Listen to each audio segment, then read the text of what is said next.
In this lesson, we'll go over all 4 conic sections we studied briefly. We'll start by focusing on their standard equations and how they have horizontal and vertical forms. Then, we'll focus on the focus point and its relationship to each shape. Let's begin with the 4 equations in front of us. First, the equation of the circle. The equation of a circle is x squared plus y squared equals r squared. The important thing is that the right side is the radius squared, not the radius itself. So if the right side is 25, then the radius r equals 5. If the right side is 9, then the radius r equals 3. As for x and y, their denominators are both 1 and the signs are all positive. So flipping them doesn't change anything. This means the circle has no horizontal or vertical version, rotate it anyway and it stays a circle. Now we move to the parabola. The key idea is that the squared term appears on only one side. The other variable, the one that's not squared, carries the 4c term. If the squared variable is x, the parabola looks like a u opening upward. If the squared variable is y,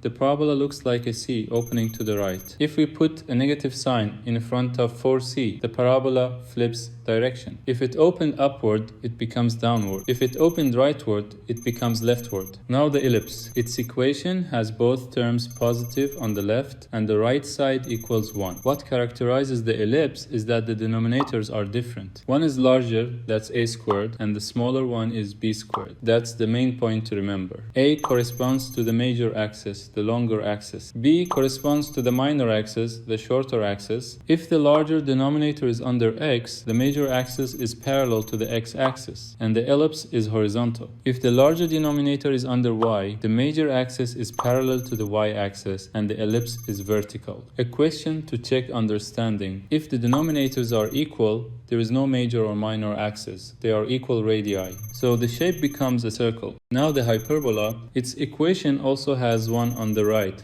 just like the ellipse. On the left, it has 2 terms, one positive and one negative. Even though it's called a hyperbola, there is a minus sign. This helps us remember the negative term. A squared goes under the positive term. B squared goes under the negative term. If A and B become equal, it still does not become a circle. If there is a large difference between A and B, the branches of the hyperbola open wider. When does the hyperbola open sideways and when does it open vertically? It depends on the positive term. If the positive term is the x term, it opens sideways like a C and a reversed C. If the positive term is the y term, it opens vertically like a U and an upside down U. These core ideas help us understand the equations instead of memorizing them.